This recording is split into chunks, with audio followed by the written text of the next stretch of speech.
నమస్తే, welcome to టీ10. 1947లో భారతదేశానికి వచ్చింది రాజకీయ స్వతంత్రమేనని, అయోధ్య రామ మందిరంలో బాలరాముని విగ్రహ ప్రాణ ప్రతిష్ఠ జరిగిన రోజే దేశానికి నిజమైన స్వాతంత్ర్యం వచ్చిందని కొన్ని రోజుల క్రితం ఆర్ఎస్ఎస్ చీఫ్ వ్యాఖ్యానించారు.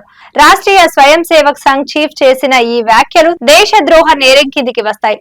అదే ఏ ఇతర దేశంలో అయినా ఇలాంటి బాధ్యతారహితమైన వ్యాఖ్యలు చేస్తే వాళ్ల మీద చట్టపరంగా విచారణ సాగిస్తారు అని లోక్సభ ప్రతిపక్ష నాయకుడు రాహుల్ గాంధీ ఘాటుగా స్పందించారు. దేశ స్వతంత్రోద్యమం గురించి ఆర్ఎస్ఎస్ బీజేపీ నేతలు వాళ్ల మద్దతుదారులు తరచూ చేసే తప్పుడు వ్యాఖ్యానాల మీద మన ఉదారవాద ప్రజాస్వామ్య వ్యవస్థలో ఇప్పటి వరకు చట్టపరంగా ఎలాంటి చర్యలు తీసుకోలేదు. బహుశా మన స్వతంత్రోద్యమ వీరులు ఇలాంటి పరిణామాలను ఊహించి కూడా ఉండరు. అయోధ్య రామ మందిరంలో విగ్రహావిష్కరణ జరిగిన రోజునే దేశానికి అసలైన స్వాతంత్ర్యం వచ్చిందన్న మోహన్ భగవత్ వ్యాఖ్యలను తీవ్రంగా వ్యతిరేకించాల్సిన అవసరం ఎంతైనా ఉంది. కాంగ్రెస్ పార్టీ నూతన భవన ప్రారంభోత్సవం సందర్భంగా రాహుల్ గాంధీ మాట్లాడుతూ, ఆర్ఎస్ఎస్ చీఫ్ మాట్లాడుతూ 1947లో దేశానికి స్వతంత్రం వచ్చింది అనటం సరికాదు. రామ మందిర నిర్మాణం ద్వారా దేశం అసలైన స్వాతంత్ర్యం సాధించుకుందని అన్నారు. మన రాజ్యాంగం దేశ స్వతంత్ర్యానికి గుర్తు కాదు అని కూడా వ్యాఖ్యానించాడు. స్వతంత్రోద్యమం గురించి జాతిని ఉద్దేశించి ప్రతి 2-3 రోజులకు ఒకసారి ఈ రకంగా మాట్లాడటానికి మోహన్ భగవత్ కు ఎంత ధైర్యం ఉండాలి? ఆయన ఉద్దేశంలో మన రాజ్యాంగం ఎందుకు కొరగాదు? బ్రిటిష్ వారికి వ్యతిరేకంగా సాగిన మహోద్యమానికి ఎలాంటి విలువ లేదు. ఈ మాటలు పబ్లిక్ గా మాట్లాడటానికి ఆయనకి ఎంత ధైర్యం ఉండాలి? అదే వేరే దేశంలో ఇలా మాట్లాడిన వారిని ఈ పాటికి అరెస్టు చేసి విచారణకు కూడా బోన్ ఎక్కించేవారు. ఇది నిజం. 1947లో దేశానికి స్వతంత్రం రాలేదని అనటం ఈ దేశంలోని ప్రతి పౌరుణ్ణి అవమానించినట్లే. ఇలాంటి చెత్త వినడం మానేయాల్సిన సమయం ఆసన్నమైంది. కొన్ని రోజుల క్రితం మోహన్ భగవత్ మన దేశానికి 1947లో వచ్చింది రాజకీయ స్వాతంత్ర్యం మాత్రమే. అయోధ్య రామ మందిరంలో బాలరాముని విగ్రహ ప్రాణ ప్రతిష్ఠ జరిగిన రోజు దేశానికి అసలైన స్వతంత్రం వచ్చినట్లు భావించాలి అన్నారు. అంతేకాదు, భారతదేశ ఆత్మ గౌరవాన్ని దెబ్బతీయటానికి దేవాలయాలను ధ్వంసం చేశారని, రామ మందిరంలో విగ్రహ ప్రతిష్టతో కోల్పోయిన ఆత్మ గౌరవాన్ని పునరుద్ధరించాలి అని ప్రకటించాడు. ప్రభు భక్తి పరాయణులు అయినటువంటి పోకిరీలు కొందరు 2014లో నరేంద్ర మోడీ ప్రధానమంత్రి పదవి చేపట్టిన తర్వాతనే దేశానికి అసలైన స్వతంత్రం వచ్చిందని అంటుంటారు. ఇదంతా పరమ చెత్త అని విమర్శకులు తీసి పారేస్తుంటారు. తాజాగా సినీ నటి కంగనా రనౌత్ ఈ పల్లవి అందుకుంది. ఆమె మేధో దివాలా కోరుతనం ఎలాంటిదో బహిరంగ రహస్యమే. అయితే ఆర్ఎస్ఎస్ చీఫ్ ఈ రకంగా దేశ స్వాతంత్ర్యాన్ని మతానికి ముడిపెట్టి మాట్లాడడం మాత్రం కొత్త ట్విస్ట్. ఇలాంటి సంవాదాలు ఎవరికి పనికి వచ్చేవి కావు. ఏ దేశం కూడా తన స్వంత స్వతంత్రం ఉద్యమాన్ని భవిష్యత్ తరహాల కోసం తమ ప్రాణాలనే ఫనంగా అర్పించిన జాతి నిర్మాతలను ఈ రకంగా కించపరుచుకోవద్దు. అసలైన స్వతంత్రం 2014లో వచ్చిందనే భోగస్ వాదన అశాస్త్రీయ మత భావోద్వేగాలను రెచ్చగొట్టడం నుండి పుట్టుకువచ్చింది. ఆర్ఎస్ఎస్ బీజేపీలు కూడా ఇస్లాం ఛాందసవాదులు, ఫాసిస్టు శక్తుల మాదిరే ఒంటెద్దు వాదం, మత ఛాందస భావజాలానికి మించి ఎదగలేకపోయాయి. దేశభక్తి, జాతీయతల గురించి చర్చించేటప్పుడు కూడా వాళ్ళ వాదనలో రాజ్యాంగ సూత్రాలైన సమానత్వ, సహోదరత్వ భావాల పట్ల విశ్వాసాలేమితో నిండి ఉంటాయి. దేశభక్తి, జాతీయతలు ఎన్నటికీ మత సంబంధిత విలువలు కాదు అన్న వాస్తవాన్ని ఆర్ఎస్ఎస్ ఎన్నటికీ అర్థం చేసుకోజాలదు.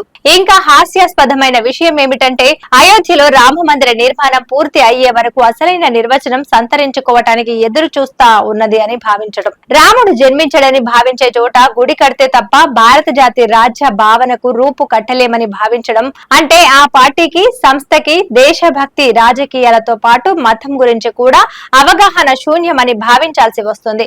కాసేపు 1947లో దేశానికి స్వాతంత్ర్యం రాలేదని అనుకుందాం. రాముడికి గుడి కట్టించేస్తే దేశానికి సార్వభౌమాధికారం లభించినట్లు సంబరం చేసుకోవచ్చా? ఆర్ఎస్ఎస్ దృష్టిలో వలస పాలన అంతం కావటమా, లేక గుడి నిర్మాణమా? ఏది అసలైన స్వతంత్ర విధానానికి తార్కాణం? ఈ ప్రశ్నలకు సమాధానమిస్తే ఆర్ఎస్ఎస్, బీజేపీలు భారత స్వతంత్రోద్యమాన్ని, దేశ భవిష్య నిర్మాణం కోసం తమ అసవులు తృణప్రాయంగా అర్పించిన స్వతంత్రోద్యమ వీరులని ఎంతలా అవమానిస్తున్నాయో తేటతెల్లమవుతుంది.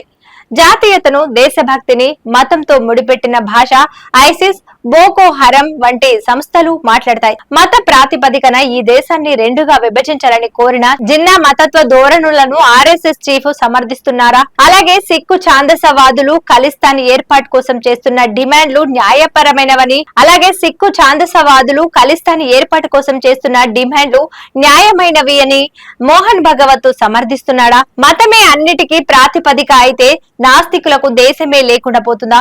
హిందూ మతం నుండి బౌద్ధ మతంలోకి మారినంత మాత్రాన బిఆర్ అంబేద్కర్ భారతీయుడు కాకుండా పోతారా? రామ మందిరం నిర్మించిన మోడీ కన్నా దేశ స్వతంత్ర ఉద్యమంలో చురుగ్గా పాల్గొన్నందుకు ఏళ్ల తరబడి కారాగార వాస శిక్ష అనుభవించిన నెహ్రూ ఆత్మ నిర్భరత ఏ రకంగా తక్కువ అవుతుంది? హిందూ మతం పట్ల విశ్వాసం లేని వాళ్ళు, రాముడిని కొలవని వాళ్ళు, నిండారా భారతీయ చైతన్యం లేని వాళ్ళని మోహన్ భగవత్ భావిస్తున్నారా? అలా చెప్పబోవడం అంటే ఈ దేశంలోని ముస్లింలు, క్రైస్తవులు తదితర హైందవేతరులకు ఈ గడ్డ మీద స్థానం లేదన్న సావర్కర్ సిద్ధాంతాన్ని మరో విధంగా చెప్పడం కాదా? జాతీయవాద భావం అంటే రాజ్యాంగ స్ఫూర్తితో నిండి ఉండటమని కూడా మోహన్ భగవత్ చెప్పినట్లు బాలరాముడి విగ్రహ ప్రాణ ప్రతిష్టతోనే దేశానికి అసలైన స్వతంత్రం వచ్చిందని అభివర్ణించడమే అయితే అది ఆర్ఎస్ఎస్ సిద్ధాంతానికి అనుగుణమైన జాతీయతను ఈ దేశం మీద రుద్దటానికి చేస్తున్న దుర్మార్గమైన ప్రణాళిక అనేదానికి తిరుగులేని సాక్ష్యం కదా.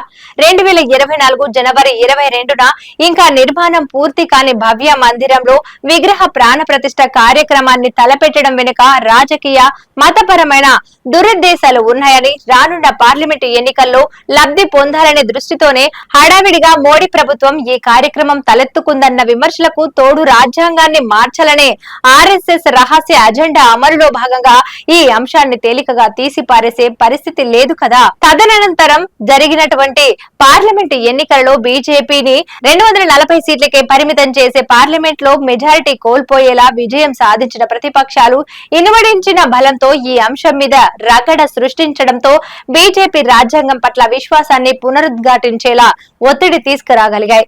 అయితే భగవత్ తాజా వ్యాఖ్యలతో రాజ్యాంగపరమైన మన ప్రజాస్వామిక సమాజాన్ని ఆర్ఎస్ఎస్ మత రాజ్యంగా మార్చాలని చూస్తుందా అన్నటువంటి ప్రశ్న తలెత్తింది. స్వాతంత్ర్య దినోత్సవ పవిత్రతను ఉపేక్షించడం అంటే దేశద్రోహ నేరానికి పాల్పడమే అన్న రాహుల్ గాంధీ అన్న మాటలలో అక్షరం కూడా పొరపాటు లేదు.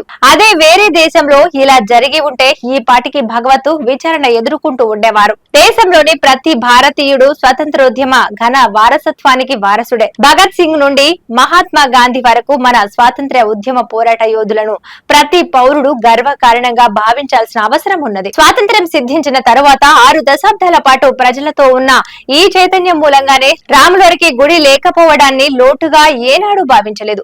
నిజానికి దేశంలో వేలు లక్షల సంఖ్యలో రామాలయాలు ఉన్నాయి. ఆ 6 దశాబ్దాల కాలంలో ప్రజల హక్కులు, సాధికారత, సమానత్వము, సమన్యాయము ఈ విలువలే స్వేచ్ఛా దేశానికి ప్రతీకగా నిలిచాయి తప్ప మతాధిపత్యానికి, మత వివక్షకు ఏనాడు తావియ్యలేదు. పేదరికాన్ని నిర్మూలించాలి అనేది ప్రభుత్వాల ఉదాత్త లక్ష్యంగా నిలిచింది తప్ప మందిరాన్ని నిర్మించాలి అన్నది ఏనాడు లక్ష్యంగా లేదు.